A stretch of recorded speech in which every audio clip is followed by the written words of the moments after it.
Bonjour, bonjour à tous. Bonjour à tous.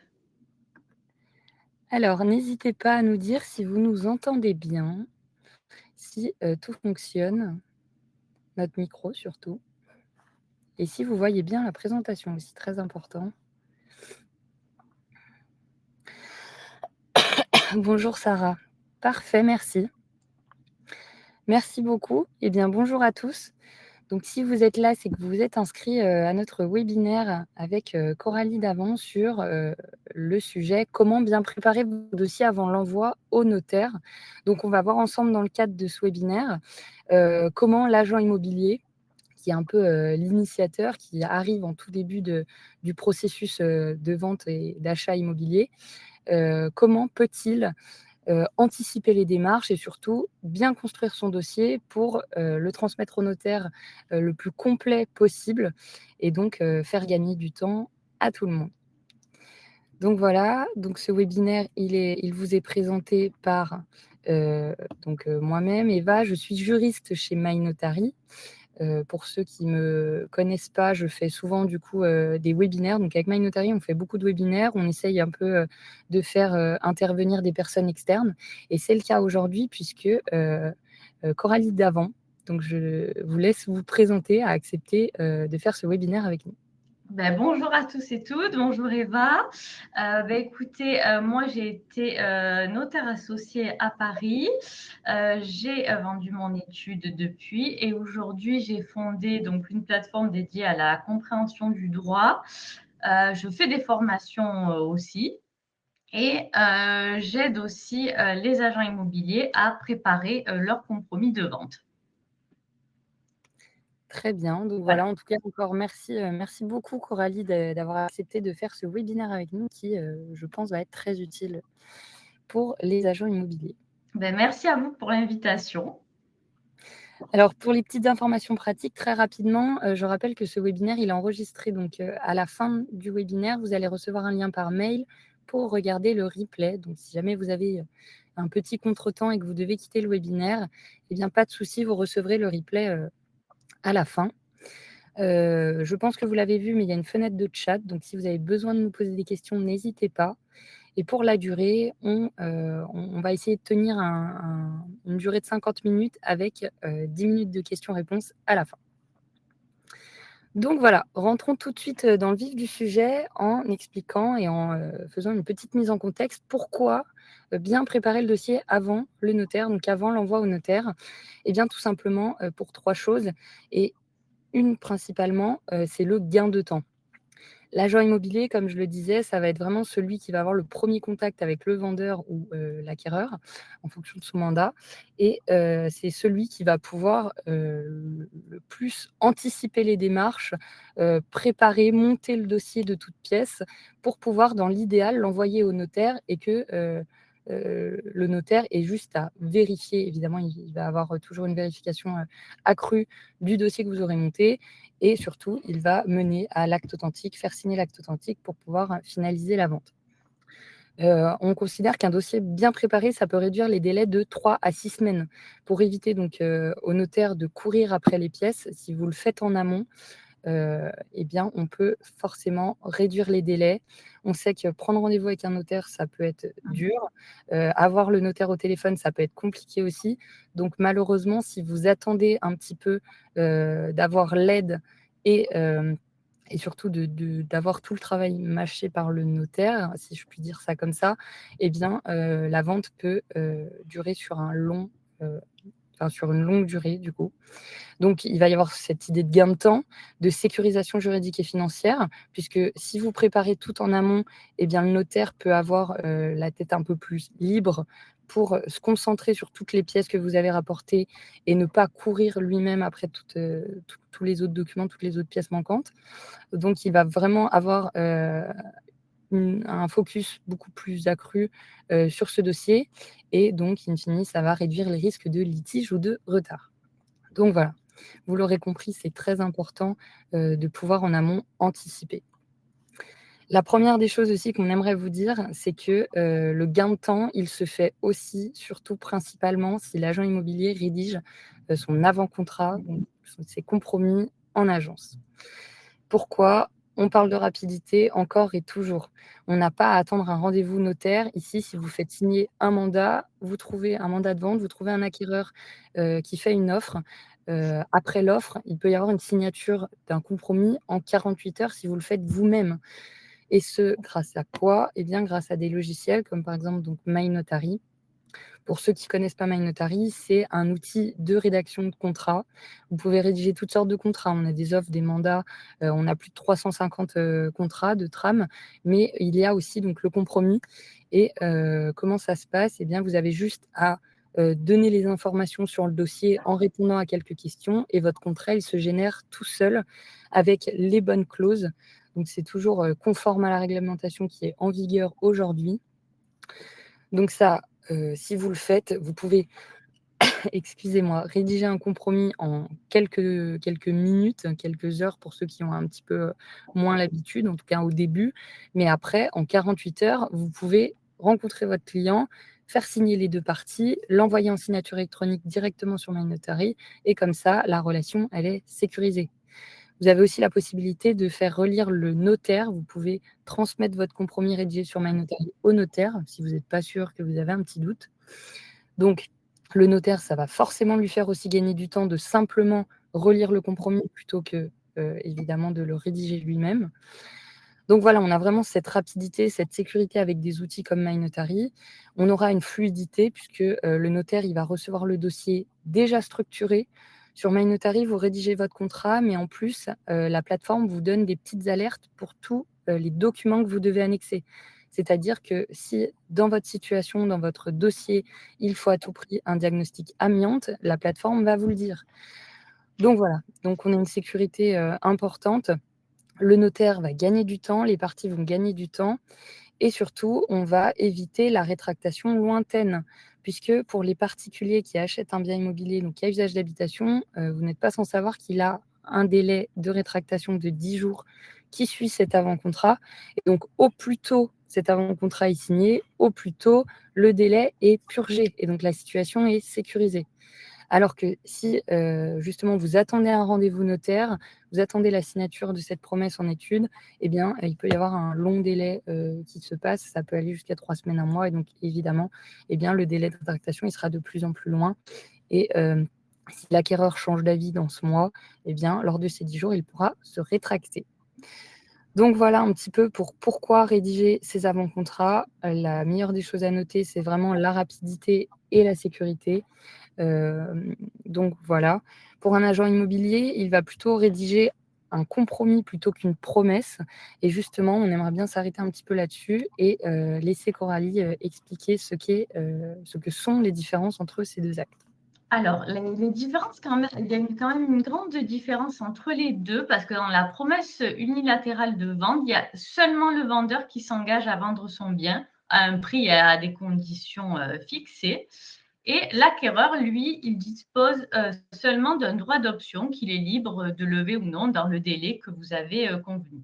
Et de plus, il y a une formalité obligatoire, c'est-à-dire que la PUV, donc la promesse unilatérale de vente, doit être enregistrée si elle est faite sous seing privé, donc par vous, ce qui entraîne en plus des frais supplémentaires d'enregistrement pour l'acquéreur. Alors que dans un compromis de vente, c'est vraiment différent parce que là, les deux parties s'engagent réciproquement, c'est-à-dire le vendeur à vendre et l'acheteur à acheter. Donc, on dit que la vente est parfaite dès la signature du compromis, sous réserve évidemment de la réalisation des différentes conditions suspensives. Il y a dans les deux cas un dépôt de garantie qui est versé. En général, il représente entre 5 à 10% du prix de vente. Alors, je tiens vraiment à préciser que c'est un usage, ce n'est en aucun cas une obligation. Un montant même inférieur peut être versé par l'acquéreur. Et c'est d'un commun accord entre les parties. Donc, il est vraiment plus fréquent en agence de retrouver le compromis de vente car il engage directement, comme je vous l'ai dit, les deux parties. Donc, c'est plus sécurisant pour vous dès le départ. Et j'aime bien donner cet exemple. La promesse unilatérale de vente, c'est un peu comme une réservation d'hôtel, c'est-à-dire le vendeur bloque son bien pour l'acheteur qui a le droit de confirmer ou non la réservation, entre guillemets, alors que le compromis, c'est comme une réservation ferme avec un acompte et les deux parties sont engagées, sauf conditions suspensives à lever. Très bien, mais du coup, on est en train de dire donc que l'agent immobilier, il peut rédiger plutôt ses compromis, puisqu'au moins il n'y a pas Oui, d'enregistrement obligatoire, exactement. Mm. et les 2 parties sont engagées. Mais est-ce que, la question que les agents doivent se demander, est-ce que l'agent peut rédiger le compromis et pour autant demander au notaire de séquestrer, cette indemnité, d'immobilisation? Alors, en effet, là, depuis la loi Hoguet, hein, donc les agents immobiliers peuvent, rédiger un compromis de vente, mais bon, toutefois, à condition quand même, d'utiliser des logiciels professionnels fiables comme MyNotary parce qu'il y a quand même des mentions obligatoires à respecter pour sécuriser vraiment, la transaction. Et en effet, l'agent immobilier peut percevoir le séquestre s'il dispose d'une garantie financière spécifique, mais dans la pratique, ce qu'on retrouve, c'est que beaucoup d'agences, et même ça rassure vos clients, choisissent de le séquestrer chez le notaire pour éviter toute gestion financière aussi. Et voilà, cela rassure, évidemment, vos clients. Donc vous pouvez tout à fait, rédiger le compromis, puis le transmettre au notaire avec la demande expresse que l'indemnité soit versée, en son étude dans le délai de 10 jours, par exemple, à compter de la signature de votre compromis. Donc c'est rapide, efficace de par la rédaction en agence et le notaire, garantit, la sécurité et la neutralité des fonds. Vous n'avez pas à porter ce «poids» entre guillemets. Très bien, mais du coup, si la vente, finalement, elle ne se réalise pas, si on a une défaillance des parties, eh bien, comment ça va se passer, avec surtout cette indemnité d'immobilisation? Alors, il y a plusieurs cas, en fait. Si la vente est annulée pour une cause qu'on dit légitime, tout simplement, l'acquéreur n'a pas eu, son prêt dans les délais. Dans ce cas, on lui restitue intégralement les 5-10 ou toute autre somme qu'il a versée au titre du dépôt de garantie. Si c'est un désistement fautif de l'acquéreur, c'est-à-dire il fait comme on dit un caprice, c'est-à-dire il a trouvé une maison qui lui convient mieux, il veut plus acheter celle-ci. D'accord, là, à ce moment-là, le vendeur a le droit, de conserver, la somme qui a été, versée. Alors après souvent, je tiens à dire que, c'est pas le notaire qui est juge, du versement ou non de l'indemnité aux parties. Il faut vraiment que ce soit, fait d'un commun accord dans le cas, notamment où il y a un litige, où l'acquéreur, par exemple, ne voudrait plus acheter. Donc, là, à ce moment-là, c'est un accord amiable, qui est convenu entre vendeur et acquéreur et les parties peuvent décider ensemble de l'affectation de cette indemnité. Est-ce qu'elle est partagée? Est-ce qu'elle est reversée en totalité, au vendeur? Après, si on va évidemment, plus loin, l'acquéreur qui refuserait de signer ou le vendeur qui refuserait de signer aussi, il peut y aller jusqu'à procédure, mais là, de prendre, ça implique une procédure longue et même après, voilà, des dommages et intérêts peuvent même être réclamés à l'acquéreur et au vendeur et également, par l'agent immobilier. Voilà, mais donc on comprend qu'il y a pas vraiment accord amiable entre les parties. Le notaire, il est pas juge, on le Non, rappelle, et donc exactement. Il faut il va vraiment que ce soit les 2 parties, même si, heu, entre guillemets, par exemple, l'acquéreur n'a fait aucune démarche concernant son prêt. Il ne peut pas, vous produire de refus de prêt, même si c'est très factuel, le notaire, n'est pas à même de dire: «Ah je décide de restituer, la somme, d'attribuer cette somme au vendeur». Voilà, il faut vraiment que ce soit un accord des 2 parties, sinon c'est bloqué après à la Caisse des dépôts et consignations. oui, donc c'est ça, donc c'est-à-dire que le notaire, il va constater un peu la défaillance d'une partie, il va devoir faire un Exactement. exposé de carence, c'est ça? Oui, tout à fait, oui. Voilà, donc on en parlait aussi, avec Coralie, pour, si jamais certains demandent un PV de carence, le coût c'est entre, vous disiez 300 et 400 €, c'est Voilà, ça? c'est à peu près, c'est même un petit peu moins donc À la charge de la personne qui demande. mmh, Donc par exemple, le vendeur, si jamais c'est l'acquéreur qui est défaillant mmh, et donc c'est le vendeur qui va devoir assumer ce prix-là et après, bien évidemment, s'il y a action en justice et bah, il mmh, pourra demander le remboursement, en justice avec, possibilité aussi de demander des dommages et intérêts. mmh, Mais en tout cas, s'il n'y a pas d'accord amiable, on rappelle bien que, le notaire n'est pas juge malheureusement, et que, donc voilà, il faudra une action en justice et ça peut être très long et coûteux. C'est pour ça que exactement. c'est jamais vraiment Non. la bonne décision. Coralie justement, je lui avais demandé, si durant, toutes ces années de notariat, elle avait fait beaucoup de carences, de Mmh, PV de carence pardon et donc vous m'aviez répondu que, mmh. non, vous en aviez Non, fait j'en ai fait 2 en 13 ans à peu voilà, près. donc Voilà, oui.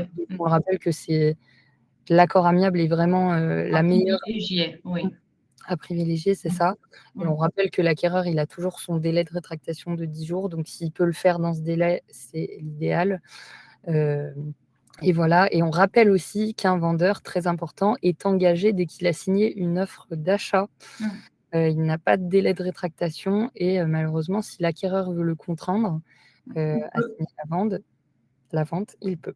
voilà, il peut, oui, on est par exemple un vendeur pardon, qui ne voudrait plus signer l'avant-contrat alors qu'il a accepté l'offre, il peut, l'acquéreur saisit un avocat et l'offre d'achat est publiée au service de publicité foncière pour bloquer le bien C'est et ça. ça, je l'ai vu plusieurs fois.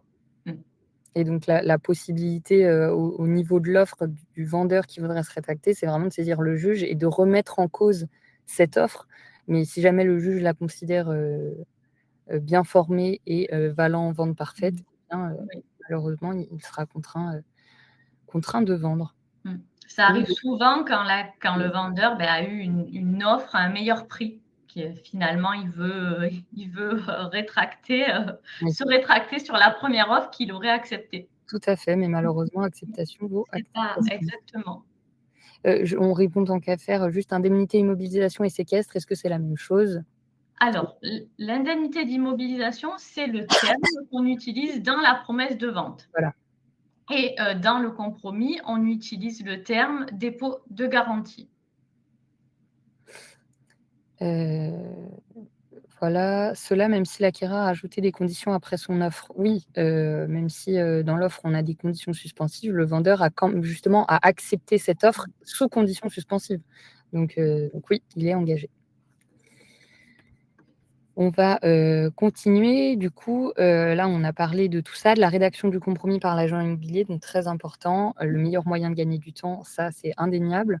Heu on peut voir d'autres points très intéressants justement pour l'agent immobilier qui, va se poser plein de questions, à se dire: «OK, je rédige l'avant-contrat, mais qu'en est-il, par exemple, des servitudes? Voilà, Comment point je très sais pour important. rédiger? Normalement, c'est le notaire, c'est pas moi, comment je fais?» Eh bien, on va vous expliquer. Alors, en principe, quand vous préparez donc vous rédigez vos compromis de vente, vous devez alerter et anticiper, ce point-là. Pourquoi? Parce que si une servitude apparaît, tardivement, type servitude de passage notamment, de canalisation, une interdiction de construire, la vente peut être ralentie, voire annulée. Et ça peut même ouvrir, si elle a été omise, un second droit de rétractation à l'acquéreur. Parce qu'une servitude de passage, ça a quand même des conséquences, sur la valeur du bien. Donc les bons réflexes que j'ai envie de vous partager aujourd'hui, c'est interroger le vendeur. Y a-t-il un droit de passage? Où passent les canalisations? Surtout, bon, ça concerne évidemment, quand vous vendez des maisons. Heu et est-ce qu'il y a des restrictions mentionnées, dans votre acte? Donc dès la prise de mandat, il faut, demander le titre de propriété donc, à votre vendeur et en général, les servitudes sont mentionnées, en partie développée. Donc ne vous contentez pas de demander une attestation de vente parce que, là, les servitudes ne seront jamais mentionnées, mais vraiment le titre complet et c'est en partie développé, donc la seconde partie, parce que des fois, Il y a des vendeurs qui vous envoient que la première partie, qu'on dit la partie normalisée. Vous devez voir tout ça si vous avez l'habitude de rédiger vos compromis. Donc, c'est vraiment en deuxième partie. Et attention, quand vous avez des actes type donation, attestation immobilière après décès, là, vigilance accrue, parce que les servitudes ne sont pas toujours mentionnées dans ces actes. Donc, il faudrait vraiment que vous arriviez à obtenir, via même l'intermédiaire du notaire des parties, la copie de cet acte. Et vous-même, comme vous connaissez le bien, vous l'avez fait visiter peut-être même à plusieurs reprises, observez bien tout ce qui est accès, regard, poteau, chemin emprunté par le voisin, par exemple. Et surtout, si vous avez le moindre doute, insérez une mention claire dans l'avant-contrat et vous pouvez même, comme l'a dit Eva, en cas de doute, faire une relecture par le notaire. C'est très rapide pour lui et ça va vous protéger et sécuriser davantage la transaction. Voilà, donc les points importants, on comprend, c'est dès le mandat, dès la prise de mandat, bien demander le titre de propriété complet. Et Mmh. ça, justement, Coralie d'avant, Mmh. me l'a bien dit même avant pour la préparation de ce webinaire. Beaucoup d'agents immobiliers récupèrent seulement l'attestation de propriété et donc c'est très bien pour savoir que le vendeur est bien vendeur et donc enfin, qu'il est Mmh. bien propriétaire et donc qu'il est apte à vendre, c'est très bien. Le problème, c'est que pour l'intégralité de la vente, pour tout le processus, le titre, il est obligatoire puisque Mmh. dedans, on va pouvoir, voir plein de petites choses, Mmh. dont justement ses servitudes, s'il y en avait au moment où il a acheté ou le bien lui a été donné. Mmh. Donc très important, voilà, ces servitudes. Qu'est-ce qu'on aura après? On peut aussi parler donc, de droit de préemption, puisque pareil, si vous rédigez le compromis, eh bien, vous allez peut-être vous poser la question des droits de préemption. On a le DPU, donc le droit de préemption urbain. Mmh. C'est un droit de préemption qui est offert à la commune et on aura la SAFER, donc ça, c'est un organisme, qui préempte des biens agricoles. Donc voilà, je vais laisser, Coralie, présenter tout ça. Alors, concernant, le DPU, donc la commune, peut se substituer à l'acquéreur pour, acquérir un bien qui est défini évidemment dans la zone, de préemption. Donc c'est pas à vous de faire, cette vérification ni de vous occuper, de l'envoi, de la déclaration d'aliéné. C'est au notaire, de faire ce travail. Et c'est après la signature du compromis, le notaire va systématiquement interroger la mairie de la commune et envoyer, le cas échéant, la DIA. Donc, dans certaines communes, vous, en tant qu'agent, vous pouvez déjà, au moment de la préparation de votre compromis de vente, leur dire que le délai de réponse est de 2 mois maximum. C'est-à-dire que la mairie a 2 mois pour dire oui ou non. Si elle ne répond pas, on considère qu'elle a dit non. C'est 2 mois pour les communes dites carencées, mais il y a certaines communes, par exemple à Paris, où on peut avoir en 5-6 semaines une renonciation. Voilà, donc surtout les petites mairies en pratique, on peut avoir une renonciation plus rapide. Et pour la SAFER, là, pareil, c'est le notaire qui analyse selon la nature juridique du bien, le zonage, etc., car il a tous les éléments en sa possession pour faire cela, et il vérifie ou pas si la SAFER a un droit de préemption, sachant que des fois, ces deux droits peuvent se cumuler. Mais ça ne rallonge pas d'autant le délai, hein. Tout ça, c'est fait entre le moment entre le compromis et la vente. Voilà, donc que vous rédigiez le compromis ou que ça soit le notaire, comme le dit Coralie, ça va pas, Mmh, changer, le délai si c'est vous mmh, qui le faites ou non. Donc c'est pour ça qu'après discussion avec Coralie, en tant mmh, que notaire, elle disait que c'était mieux pour eux de le faire. Au moins on est sûr que, la DIA, donc la déclaration d'intention d'aliéner, c'est donc le document qu'on envoie, heu, à la commune, soit bien rédigé Et donc voilà, de toute manière, l'idée de ce webinaire, c'est pas de vous dire qu'il faut tout faire, c'est plutôt de Mmh. vous montrer ce que vous pouvez faire, donc Mmh. monter le dossier, demander tous les documents, les diagnostics, le titre de propriété, tout, bien regarder pour les servitudes, mais pour autant, le notaire est toujours derrière, évidemment, l'idée, Mmh. c'est pas de l'abandonner complètement, de toute manière, il est, nécessaire et plus qu'utile pour la Oui. vente immobilière. Mmh. Donc voilà, sur MyNotary d'ailleurs, si vous rédigez vos compromis, il y aura toujours une clause indiquant, Mmh. qu'il y a des que la vente est toujours conditionnée à la non-préemption de, certains organismes ou certains établissements qui pourraient avoir un droit de préemption. Donc ça englobe le DPU, ça englobe la SAFER et cetera. Pour avoir eu le cas, Hélène nous dit: «La préemption auprès de la SAFER ne peut être faite que le ne peut être faire que le DPU est purgé, donc délai plus long». Peut-être qu'elle disait que la SAFER peut être purgée seulement une fois que le DPU est purgé, c'est ça?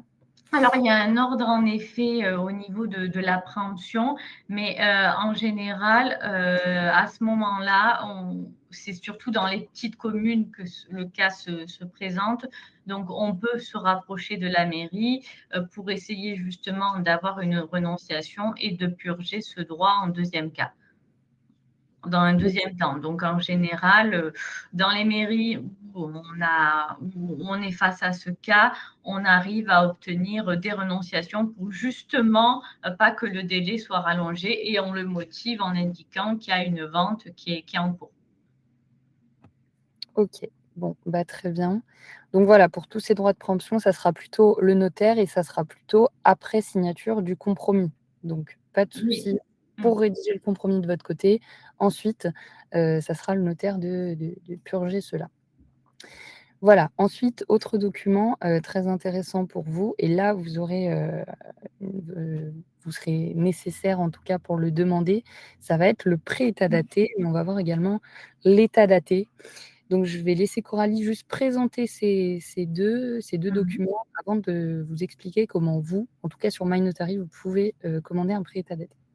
Alors, le prêt-état daté, c'est un document obligatoire qui renseigne toutes les informations comptables de la copropriété. Il informe sur la situation financière et il est obligatoire pour purger convenablement le délai de rétractation de l'acquéreur. Donc, pour des questions de rapidité, lorsque vous préparez, vous rédigez le compromis via MyNotary, je vous conseille vivement de commander également le pré-état daté vous-même si vous en avez la possibilité, parce que en pratique, les syndics mettent plusieurs semaines à délivrer ce document et c'est là où vous pouvez perdre du temps. Donc, ce qui est dommage si vous en avez gagné au niveau de la rédaction de votre compromis. Donc, qui peut commander le prêt-état daté? Ça peut être l'agent immobilier auprès donc du syndic ou d'un organisme dédié que MyNotary vous met à disposition. Le prêt-état daté n'est pas réglementé et son prix qui est facturé par le syndic reste libre. Donc, il faut quand même voilà, vérifier ce coût aussi et en informer le vendeur. C'est ça, donc on comprend que le pré-état daté, bon déjà on Oui, est dans le vente, d'un lot de copropriété ici. exactement. Mmh. C'est obligatoire, pour la signature de la promesse ou Mmh. du compromis, donc de l'avant-contrat, il faut un pré-état daté, Mmh. donc qui va lister, comme le disait Coralie, toutes, les financiers en fait de la copropriété. Mmh. Et comme, c'est souvent en mouvement, et bien ensuite on le refait pour la signature de l'authentique, donc avec le notaire et donc là ça sera un état daté.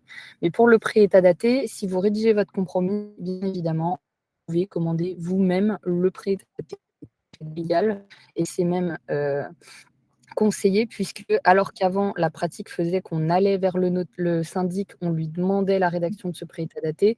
Aujourd'hui, il y a plein d'entreprises qui le font Mmh. et c'est un gain de temps et un gain d'argent puisque, comme le disait Coralie, le pré-état daté, son prix n'est pas plafonné, c'est-à-dire que c'est un peu, syndics qui peuvent, fixer, leurs tarifs comme ils le souhaitent et Ici, ce qu'on peut faire avec des entreprises spécialisées, c'est que le prix est bien moindre. Sur MyNotary, vous pouvez commander, même si jamais vous rédigez pas votre compromis, mais bon, c'est quand même la suite logique, vous Mm. pouvez commander votre prêt état daté pour 50 € hors taxe. Mm. Donc, vous pouvez payer vous-même, agent immobilier, ou alors même envoyer un lien de paiement client-vendeur pour qu'il le règle lui-même. Donc, c'est une possibilité et l'entreprise garantit de vous l'envoyer sous 48 jours.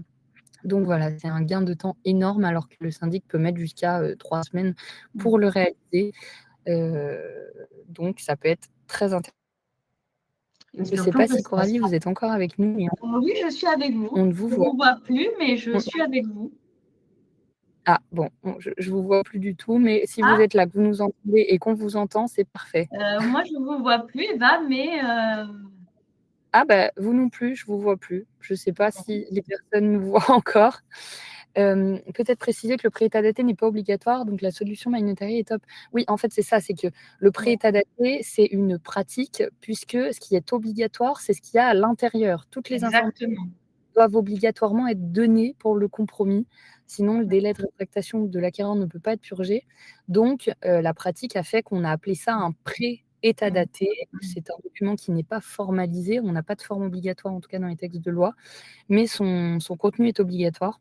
Mm. Donc, que ça soit le syndic ou une entreprise qui le fait, Oui. c'est la même chose tant que les bonnes informations sont apportées.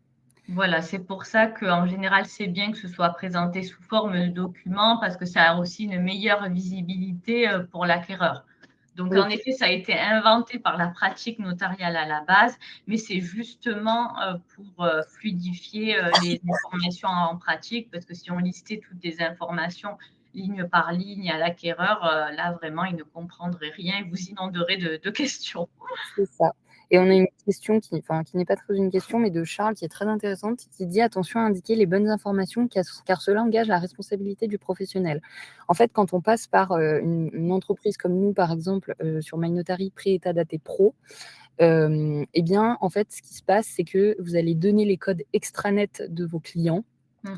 Tout à fait légal, vous donnez les codes, pour se connecter. L'entreprise se connecte sur le site, puisque toute copropriété aujourd'hui doit avoir un extranet, c'est obligatoire Mm. et donc l'entreprise va venir récupérer les informations à l'aide des documents qu'il y a sur cet extranet et ça, c'est une obligation pour le syndic de publier les bons documents et donc si jamais il y a un problème, et que, ça vient pas de l'entreprise, en tout cas que c'est pas elle qui a fait une faute de frappe, on va dire, que ça vient des documents qui sont sur l'extranet et bien la responsabilité, elle sera in fine encore du syndic.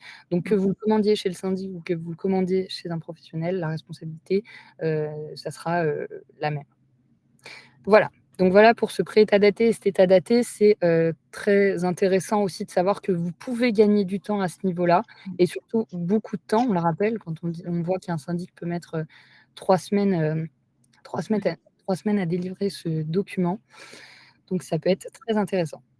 Voilà. Par contre, pour l'état daté, c'est que le notaire qui le demande avant la vente, c'est-à-dire qu'une fois que le rendez-vous de signature est fixé, et ça va lui permettre en fait de prélever sur le prix de vente les sommes qui sont dues par le vendeur pour que l'acquéreur récupère un bien libre de toute charge et reparte à zéro dans les comptes du syndic, tout Tout à simplement. fait. Donc là, vous n'aurez pas, À pas de intervenir. souci, Non. c'est le notaire. Oui. Ensuite, on va revenir un petit peu sur les conditions suspensives et les défaillances parce qu'on sait que c'est l'objet de beaucoup de questions. Mhm. Conditions suspensives, défaillance, que se passe-t-il si une condition suspensive, Coralie, n'est pas réalisée? Alors d'abord, qu'est-ce que c'est une condition suspensive? D'abord, c'est une clause de protection qui est insérée donc dans un compromis, par exemple pour l'obtention de prêts, ou par exemple pour l'obtention, d'un permis, de construire et si la condition ne se réalise pas dans le délai prévu, la vente est automatiquement annulée, sans, pénalité, pour l'acquéreur. Donc, le cas le plus fréquent qu'on rencontre évidemment, c'est la condition suspensive liée à l'obtention du prêt. Donc, si tout simplement l'acquéreur n'obtient pas son prêt dans les délais et vous donne des refus de prêt, hein, évidemment, il faut que les demandes qui sont faites par l'acquéreur dans le cadre de son prêt soient en raccord avec ce qui a été mis dans l'avant-contrat. C'est-à-dire que s'il s'est engagé à demander un prêt de 200 000 euros, il ne faut pas que son refus de prêt porte, je grossis des traits, sur 1 million d'euros. Il faut que ce soit en adéquation, évidemment, avec l'opération et surtout les engagements qu'il a pris dans votre compromis. Donc, s'il n'obtient pas son refus de prêt, qu'il a fait les demandes conformes, l'avant-contrat devient caduc et là, il récupère son dépôt de garantie et malheureusement, aucun honoraire n'est dû là de votre côté parce que la vente n'a pas eu lieu. Donc, ce que je peux vous conseiller, c'est vraiment de demander des simulations à l'acquéreur de son financement pour vérifier sa solvabilité. Et si vous travaillez en partenariat avec un courtier, faire vérifier la solvabilité de votre acquéreur. Voilà, ça vous évitera certaines mauvaises surprises par la suite, si on peut dire. Alors, si par exemple,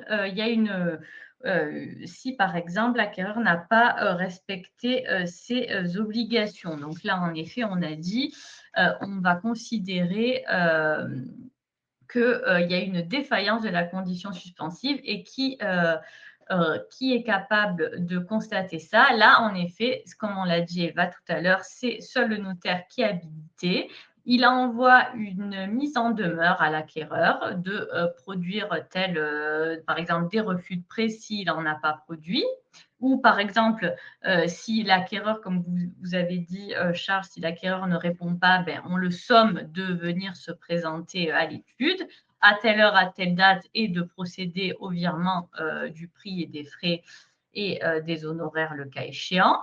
Et si à ce moment-là, à la date prévue, l'acquéreur ne se présente pas ou le virement n'est pas réalisé, c'est là que le notaire va dresser un procès-verbal de carence pour constater soit que l'acquéreur n'a pas produit les refus, soit que le jour de la signature, il ne s'est pas présenté ou qu'il n'a pas versé les sommes qu'il devait verser pour la signature de l'acte de vente définitif.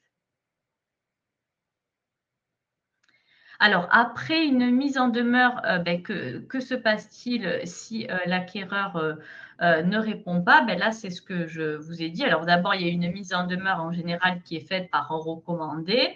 Et ensuite, si jamais il y a une convocation qui est faite par le notaire au sein de l'étude, un peu plus formelle cette fois-ci. Et là, c'est à ce moment-là qu'on dresse un procès-verbal de carence. Voilà, c'est ça.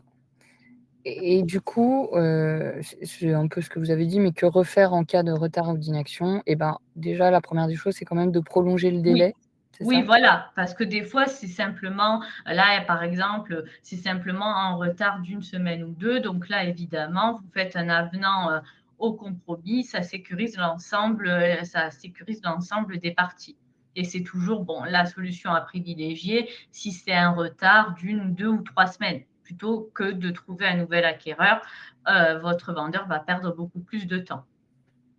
C'est ça. Sinon, on aura une mise en demeure. Donc, si l'acquéreur ne répond pas, c'est le notaire qui va envoyer une lettre recommandée avec accusé de réception en fixant un délai, en augmentant le délai. Et vous nous avez mis, s'il n'y a pas de réponse, la vente est caduque. Mais c'est pareil, il faudra donc un PV de carence. Oui, exactement, oui, pour constater qu'il ne s'est pas présenté ou qu'il n'a pas produit des refus de prêt ou qu'il ne s'est pas présenté pour signer l'acte de vente avec le versement des fonds. Oui, parce que certains se demandent s'il y a une clause dans mon compromis, par exemple, qui dit la vente sera caduque à tel délai. Est-ce qu'elle vaut vraiment quelque chose ou est-ce qu'il faut quand même que le notaire fasse un PV de carence et que ça aille en justice si jamais ça va plus loin? Alors, il faut quand même qu'un PV de carence soit adressé, sauf si d'un commun accord, c'est toujours pareil, les parties se mettent d'accord, c'est le cas de le dire, pour stopper l'opération. Voilà, Oui, ça aussi, ça peut arriver. voilà. Donc, tout à fait.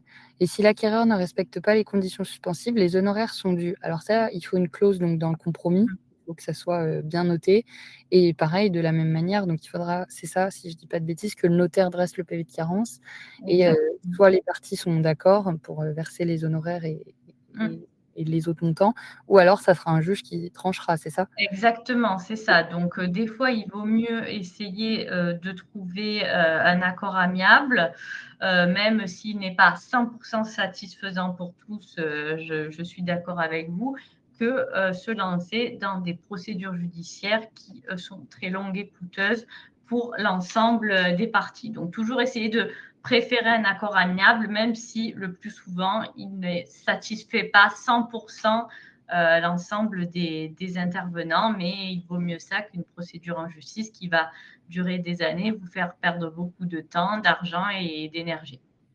C'est ça. Mmh. Mais si on indique quand même dans le compromis que les honoraires seraient dus, enfin, si on met une Ah clause oui, pénale dans le compromis disant que les honoraires seraient dus, oui, le juge aurait juste à constater justement cette clause et à la faire appliquer. exactement. Après voilà, il faut que, évidemment là, à ce moment-là, le juge va tout simplement constater cela et il faut évidemment que l'acquéreur soit aussi solvable. Oui, aussi, Ouais. c'est ça. Mmh. Et comme ça sera peut-être la partie défaillante, ça peut être compliqué justement s'il a pas obtenu, son prêt, d'être Oui, il y a peut-être une raison. C'est pour ça que je disais toujours, essayez d'avoir, un courtier avec qui vous travaillez en partenariat, qui vérifie la solvabilité, de vos acquéreurs, potentiels. Exactement. Mmh. c'est ça. Donc voilà, je crois qu'on a fait le tour un peu autour, des conditions suspensives et de la défaillance. Je ne sais pas si vous aviez autre chose, Coralie, à rajouter ou? Non, non, non, voilà, j'allais vous dire, par exemple, si parce qu'on nous a posé la question, si jamais on est vraiment d'un acquéreur qui ne donne pas de nouvelles, qui ne viendrait pas chercher son recommandé qu'on lui envoie, à ce moment-là, on pourrait, faire appel à un huissier. Bon, ça maintenant, on appelle ça les commissaires de justice, mais bon, ça, c'est vraiment dans des cas extrêmes et voilà, il n'est pas nécessaire à mon sens d'en arriver là et surtout essayer de trouver un accord pour finaliser au plus vite l'opération et remettre le bien sur le marché le cas échéant. Voilà et on aura, d'autres petites questions à se poser. Par exemple, la vente d'un bien en indivision. On peut se dire que ça peut être important de faire un rappel Oui. si un bien est en indivision. Quels sont Alors, les réflexes à avoir pour un agent immobilier? Alors, attention, point important, c'est que tous, les indivisaires doivent donner leur accord pour vendre le bien. Il ne faut pas se dire que c'est l'unanimité parce que sans, on va dire, il faut pas se dire que c'est seulement la majorité, pardon, c'est l'unanimité, car sans l'unanimité, aucun avant-contrat ne peut être signé. La vente est bloquée. La majorité est insuffisante. Même s'ils sont 10, qu'il y a 9 personnes qui ont signé votre mandat et qu'il y en a un qui ne veut pas poursuivre l'opération, malheureusement, le mandat n'est pas opposable et la personne risque de ne pas vouloir signer votre avant-contrat. Voilà, donc c'est très important d'avoir dès le mandat, l'accord et la signature de tous les indiviseurs. C'est ce qu'on mettait dans la slide et on le rappelle aujourd'hui. Mmh. Heu, on aime le rappeler parce que ça arrive, on a l'impression à beaucoup de nos clients quand même. Si un Oui. mandat n'est pas signé de tous, il restera valable. La Mmh. Cour de cassation a jugé qu'il était valable, mais pour autant, si derrière la personne qui n'a pas signé le mandat refuse de signer le compromis, eh bien ça va bloquer la vente. Donc vous ne serez pas avancé et donc Non. ça Mmh. n'aura servi à pas grand-chose puisque la procédure est lourde. Il faut aller devant un juge, Mmh. si, un indivisaire ou plusieurs indivisaires bloquent la vente et ça peut être très long encore une fois. Mmh. Donc voilà pour les biens en indivision. On a aussi la question du notaire et de l'agent immobilier. On tourne autour depuis tout à l'heure, mais on peut se poser la question, est-ce qu'un agent immobilier peut recommander un notaire à ses clients sans que ça soit qualifié de conflit d'intérêts? Ça se fait beaucoup dans les petits villages, donc Mmh. donc voilà, on peut aimer se poser la question.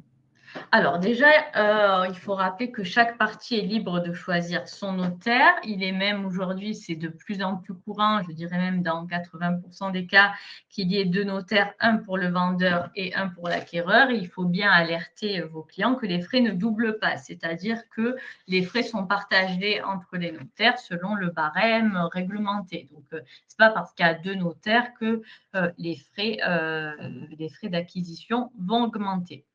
Alors, vous, en tant qu'agent immobilier, vous pouvez recommander un notaire, par exemple, si vos clients n'en connaissent pas ou souhaitent être orientés, mais gardez à l'esprit toujours de garder une certaine neutralité. Ne donnez pas l'impression d'imposer un peu votre notaire maison ou un notaire partenaire, parce que, en effet, le client reste libre totalement de son choix et ça peut vous éviter certaines déconvenues, surtout s'il y avait un petit problème par la suite. Après, si vous êtes face à des primo-accédants et qui vous disent je ne connais pas de notaire, avez-vous un notaire de confiance à me recommander? Là, oui, tout à fait, vous pouvez recommander un notaire avec qui vous avez l'habitude de travailler et qui réservera le meilleur accueil à vos clients.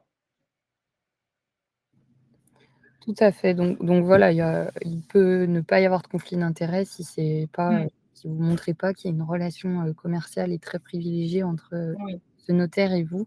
Mais en tout cas, c'est tout à fait possible. Mmh. On a une question pour Sandra, la question sur l'indemnité d'immobilisation, on y répondra à la fin. Mais là, j'ai le cas où le jugement d'habilitation n'a toujours pas été délivré par le juge. Un agent a quand même signé un mandat. On est d'accord que ça ne tient pas juridiquement. Bon, c'est pas non plus sur cette partie-là, mais tant pis, maintenant que je l'ai dit, on va y répondre. Alors, J'imagine que vous parlez d'une incapacité, du coup? exactement, oui, c'est ça. Donc, en effet,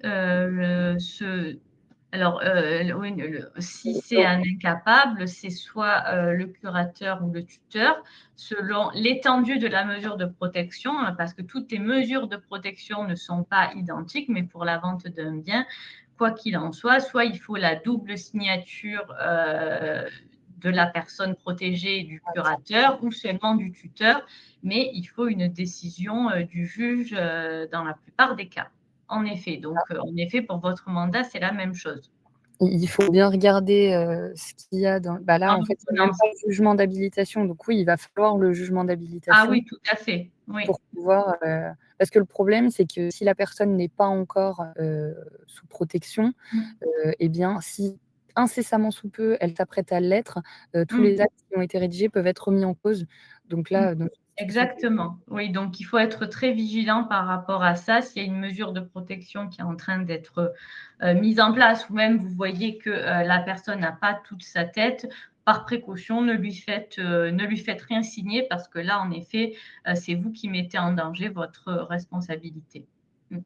C'est ça. Mmh.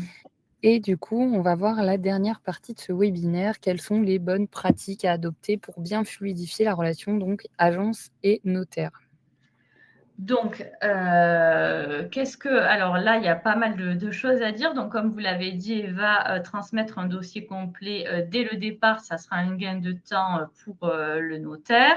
Donc, tous les diagnostics obligatoires. Le titre de propriété complet, comme je l'ai dit, et pas seulement une attestation notariée qui fait qu'une page recto verso parce que, alerte, tout ce qui est servitude ne sera pas mentionné, tout ce qui est s'il y a une, association syndicale, pareil, cela ne sera pas mentionné. Le règlement de copropriété et les modificatifs ne sont pas listés dans cette attestation, donc vous risquez peut-être d'en oublier. Donc là, ça remet en cause le délai de rétractation. Pensez bien donc à prévoir la liste de meubles, évidemment, s'il y en a, le dernier avis de taxe foncière et tout ce qui est coordonnées complètes des parties, parce qu'en cas de contrôle aussi de votre côté, tout ça, c'est obligatoire aujourd'hui. Tout ce qui est CNI, état civil, régime matrimonial, bon, coordonnées du notaire choisi, ça, vous le mettez directement au sein du compromis. Et plus le dossier est complet et clair, et plus le notaire peut travailler ensuite rapidement. Moi aussi, ça c'est votre travail lorsque vous, préparez le compromis, c'est vérifier bien la cohérence des informations, tout ce qui est surface, s'il y a un gros delta entre, par exemple, la loi Carrez dans le titre de propriété et la loi Carrez actuelle, que vous voyez 7, 8 ou 9 mètres carrés d'écart, vous posez la question s'il n'y a pas eu une annexion de parties communes ou si le diagnostiqueur n'a pas fait une erreur. Bien vérifier aussi la désignation du bien, c'est une maison. Dans le titre, j'avais un R+1. Aujourd'hui, matériellement, je vois que j'ai un R+2. Qu'est-ce qui s'est passé? Qui a construit? Avec quelles autorisations? Donc, tout ça, c'est des points que vous pouvez facilement lever en interrogeant vos vendeurs. Voilà, donc vous pouvez, oui, tout à fait, demander, aux vendeurs. N'hésitez pas à poser le plus de questions Oui. possible. Ça, c'est très important. Mmh. Déjà, ça paraît plus professionnel et surtout, vous allez fortement avancer votre dossier. Mmh. Tout ce qui est servitude, travaux réalisés, Oui. situation locative, de près ou de loin, demandez tout. Mmh. Est-ce que, une question un peu, qui paraît, bête, mais qui se trouve très souvent, c'est que beaucoup sont en démembrement de propriété, ils sont usufruitiers et puis ils veulent vendre seuls et ils ne vous disent pas justement que derrière il y a des nus propriétaires et pourtant ces nus propriétaires, ils doivent signer aussi la vente. Mmh. Donc voilà, poser le plus de questions possible, pour avoir le plus d'informations possible. Exactement, oui. Et puis surtout, n'hésitez pas à mettre le plus d'informations possible dans votre compromis de vente. Au moins, déjà, vous montrerez que vous avez informé parfaitement l'acquéreur. Et puis, il ne pourra pas y avoir de remise en cause tardive du compromis que vous avez préparé. C'est ça. Ensuite, vous disiez suivre le dossier, alerter en cas de difficulté, c'est ça? Mmh. Exactement, donc vous, ce que vous pouvez, voilà, ce que vous pouvez faire, à votre niveau, parce qu'après c'est vrai que c'est, le notaire qui a un peu plus la main, mais voilà, vous, suivre de votre côté, suivre ah, on ne m'entend pas? Non, c'est pas normal qu'on m'entend pas? Moi, je vous entends, Coralie, je ne sais pas si c'est le cas pour tout le monde. Alors. Je pense que si je vous entends, à mon avis, oui, Ah, bon, si on bon, on vous entend. c'est bon, on m'entend. Mais Donc, par exemple, vous, en tant qu'agent immobilier, vous pouvez vous mettre des alertes. Par exemple, par exemple, le 30 octobre, l'acquéreur doit avoir obtenu son prêt. Donc, déjà, en général, vous lui laissez entre 6 et 8 semaines pour l'obtenir. Au bout déjà de 15 jours, vous pouvez déjà l'interroger en lui demandant est-ce que vous avez bien déposé votre demande de prêt? Ensuite, lui demander où en est la demande, sans le harceler tous les jours évidemment, mais lui rappeler à ses obligations. Avant la date, une semaine avant la date d'obtention du prêt, lui dire est-ce que vous avez l'obtention de prêt? Où vous en êtes? Si vous avez besoin d'un délai supplémentaire, là, simplement, il y a un avenant à mettre en place. Donc là, vous avez aussi un rôle actif encore à jouer parce qu'en effet, certains acquéreurs ont besoin d'être pris un peu par la main, surtout quand c'est des primo-accédants. Et malheureusement, des fois, le notaire n'a pas le temps de relancer. Il va simplement, à la fin, demander donnez-moi votre offre de prêt. Et pour peu que ce soit un primo-accédant qui pensait que simplement l'accord de la banque suffisait, parce que je l'ai déjà rencontré, donc je parle d'expérience, en toute bonne foi, la personne croyait que ça, c'était l'offre de prêt, alors que c'était qu'un accord de principe. Et un accord de principe, on sait que ce n'est pas l'offre. Donc, n'hésitez pas, de par votre expérience et votre pratique terrain, aller au contact des vendeurs et de l'acquéreur, parce que ce sont vos clients, pour fluidifier la communication et les fidéliser aussi. c'est ça. On disait également d'utiliser les bons outils. Si vous rédigez votre compromis et encore une fois, c'est recommandé, vous pouvez utiliser des logiciels comme par exemple, donc MyNotary. Ça vous permet de générer un compromis, conforme à votre situation et à la réglementation en vigueur. Vous pouvez le faire signer directement sur la plateforme et l'envoyer, ensuite au notaire, donc avec toutes les annexes qui seront avec le compromis. Et comme je vous le rappelais en début de webinaire, ces annexes, vous aurez plein d'alertes pour les annexer, justement pour apporter les documents. Donc Normalement, vous ne pouvez pas passer à côté de quelque chose, mais encore une fois, si c'est le cas, si vous avez loupé quelque chose, le notaire est derrière. Donc voilà, Oui. et c'est pour ça que, Coralie, oui, finissait, Non, je voulais vous dire surtout n'utilisez pas des compromis que vous trouvez sur Internet ou générés par l'intelligence artificielle parce que ça n'a pas la fiabilité d'un logiciel comme MyNotary, comme vous l'avez dit, Eva, qui est mis à jour, où il y a des alertes, etc.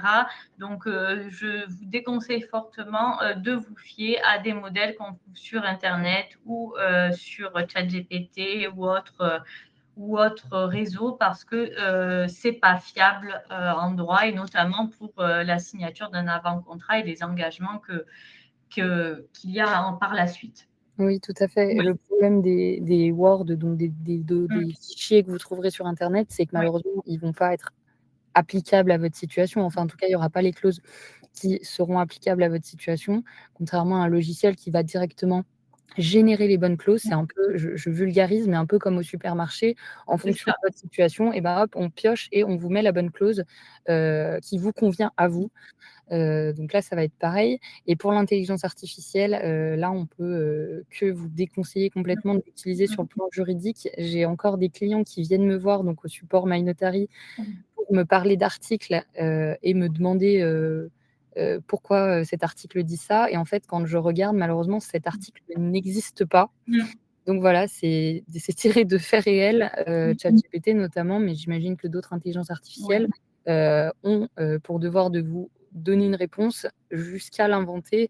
Donc on va vous créer des jurisprudences, on va vous créer des articles qui n'existent pas.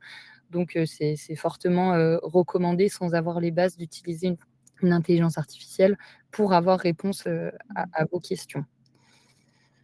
Donc voilà, et le dernier point, Coralie, mettait que il fallait entretenir une relation de confiance, évidemment. Exactement, avec le notaire. Donc, surtout, ben voilà, donc l'agent, donc vous êtes l'initiateur de cette opération. Le notaire est là pour la sécuriser.